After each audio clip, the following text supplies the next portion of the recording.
Hey, family, this is Jermaine Thomas with a hashtag Not Your Theologian moment, all the way from the Midwest, the best in the Chicagoland area. I love you guys. Hey, if you see me up and down your timeline, don't tune me out, tune me in. I just want to share a topic that's been floating around in my head and get some feedback from you guys if you get a chance, or just something to ponder and think about. If I was to title this little rant or discussion of mine, I would call it thinking with the right set of lens, or perceiving the world around us with the right set of lens, or lenses, if you will. And what I mean by that is, just basically as believers, our worldview, or Christian worldview, as some come to coin it. There are a lot of factors and things that go into shaping a person's worldview. It could be their cultural or ethnic background. Typically people view the world around them through those set of lenses, solely at times. Or if you're part of a particular Christian denomination and doctrinal positions and how you view the world, for the large part, all of us, in some aspects, there's a spillover between Christian denominations, mainline Christian denominations, that have shaped our Christian worldview and how we view the world around us, eschatology, how we look at the cross and, what happened at the cross, and, popular ideas and things that are popularized that have been reinforced through Christian programming and television, or pastors coming through a particular theological seminary school, that has a certain school of thought that they ascribe to. And so all of these things have our factors that shape our worldview, how we grow up, how we are raised, our community, our what's popular in culture, all of those things are factors that go into shaping our worldview. But as believers, often than not, there is the I ain't gonna say pressure, but the encouragement from our pastors or leaders to make the Bible, the measuring rod, the standard, and how we are to view and judge our lives, and supposed to be anchored in our moral outlook and our moral standards, if you will, should be shaped and influenced, by the Bible. And that's pretty standard for Christians, no matter what denomination or non-denominational affiliation you affiliate with.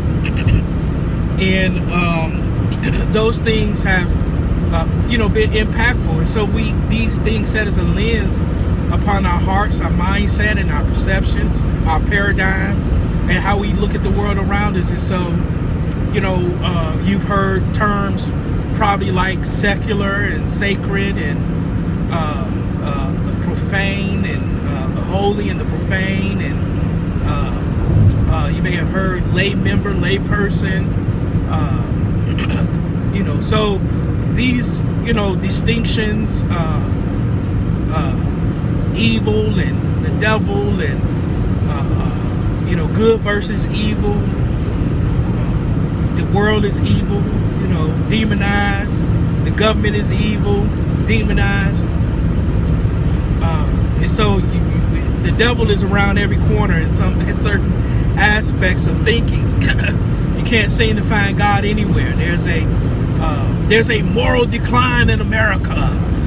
America is losing its moral compass, our Judeo-Christian values.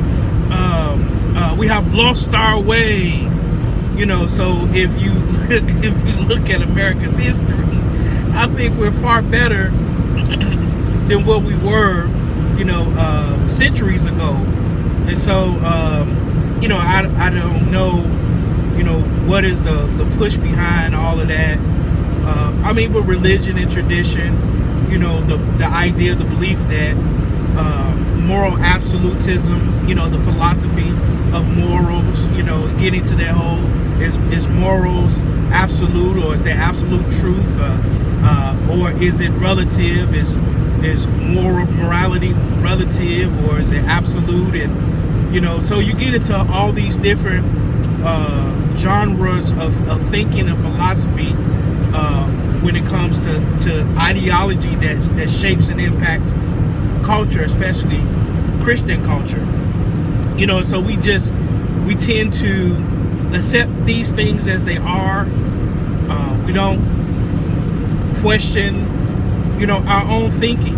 We nestle into our own echo chambers in society, and we pick our sides. It's us versus them, and we never challenge our own ideas.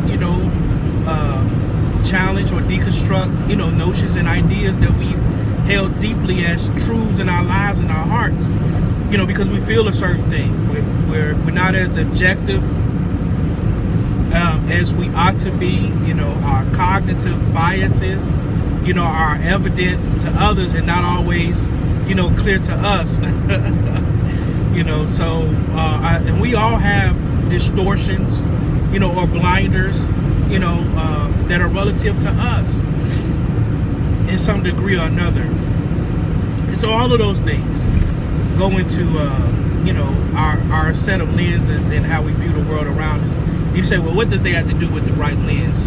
Well, it has a lot to do, with having the right lens. And, even in saying the right lens is not to infer, that everything else is flawed and wrong, and I have the ultimate knowledge of what it is. No, I'm just trying to deconstruct, if you will, some ideas, for some thoughts for us to ponder. And this is all for us to work at.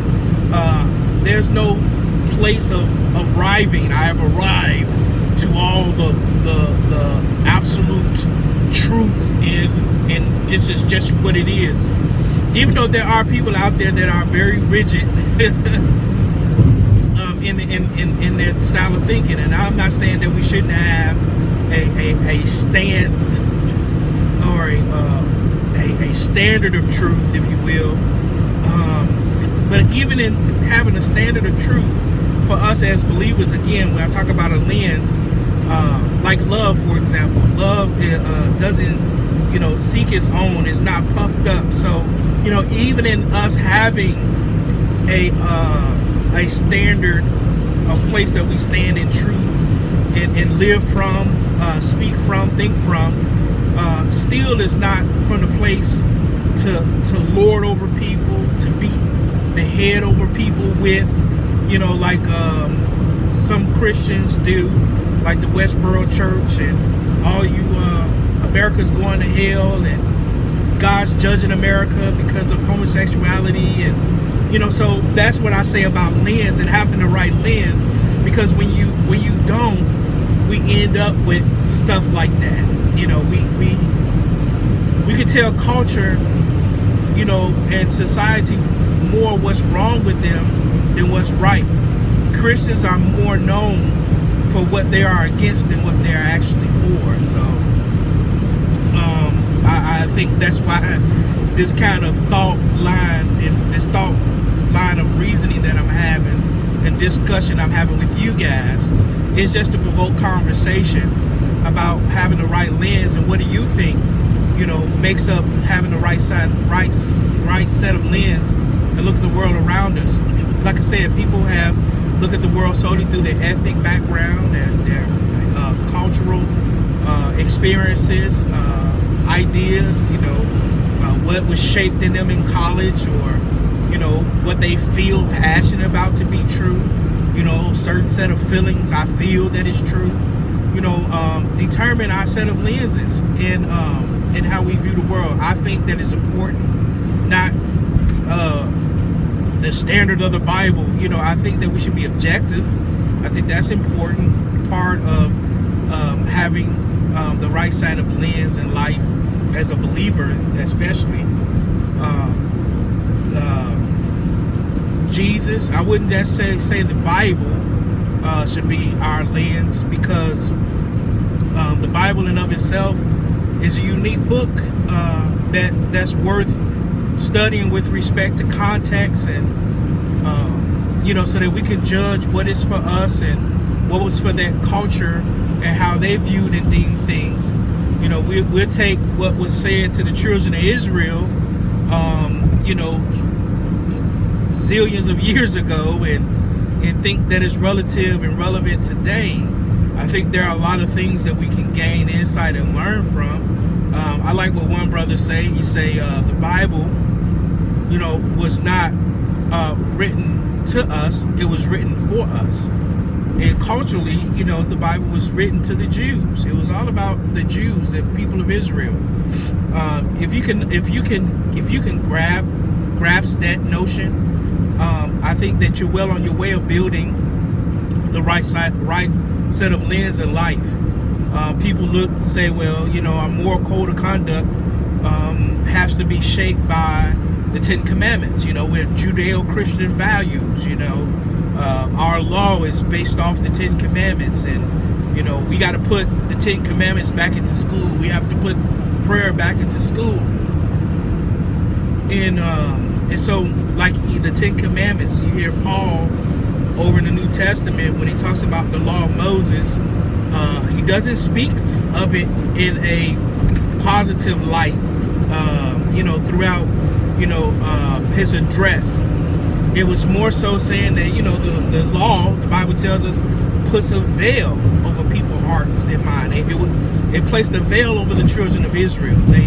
They saw God through a certain set of lens, through their covenant relationship they had with God. They had a certain set of lens. And so what I'm saying about the right set of lenses and how we to view not just our relationship with God, but the world around us. And if we look through, if our looking glass, is the law of Moses, then we're still looking dimly.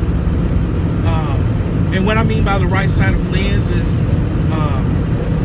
I think of Christ. I think of, I believe it was Philip who asked Jesus. He said, "Show us the Father." And they didn't know who God. They didn't know the clear distinction of who God was. They had a perception, an idea. But even the Bible tells us that was veiled because of the law. And so it was distorted. The old covenant system gives us a distortion of God, not a clear picture. The writers in the Old Testament gives us a perception of God, but not the fullness. They prophesied that God would be in the flesh. And the children of Israel held that promise and believed it. But when Jesus walked around, Emmanuel, God with us, they couldn't see him for who the scriptures say that he is and who the Messiah will be. So a lot of them missed their hour of visitation, if you will, because they didn't have the right set of lens. So it's imperative that we look at Jesus, who is the perfect picture of the Father. It's no longer a mystery of God's heart. We see God's heart fully manifested in Jesus. We hear the Father's heart fully manifested through the words of Jesus. And we see the Father's heart toward humanity as demonstrated by Jesus. And so if Jesus becomes our lens and how we look at the world around us, I think we'll see things in a whole different light. We'll get away from dualism, God versus the devil, good versus evil. We'll get away from some of the things that Paul had to address in his day, Gnosticism. The world is evil. The only thing that was good about man or humanity or God was his inside, not the natural realm is evil. You ever heard that? Carnal, and so there's a lot of Gnostic type ideas that have crept in the church that have become popularized. And these become our lens, our doctrinal positions. our eschatology and how we look at the world, and the world going to hell in a handbasket. So don't engage society. We have an escapism mentality. God's going to rapture us out of here at any moment. It's getting bad, it's getting evil out of here. And according to research, that is far as from the truth. The world is actually getting better, believe it or not. And I know that's hard to believe, because we've been ingrained and indoctrinated, with a lot of things. And so I guess my challenge is, what are you doing about, or what do you think helps build the right set of lens? What am I saying? Does it make sense? Is it ringing a bell? So dialogue with me. God bless you. Much love from Jermaine, not your theologian. Hashtag not your theologian. Follow the hashtag. Great content and other information. And I do more on this, kind of more shaped and more formatted, kind of a lecture formatted. I don't like saying the word lecture because people are like, oh, lecture, like boring type of thing, but very good content and information. And so I'll do further discussions on this topic. I just want to put this out there. God bless you guys. I love you.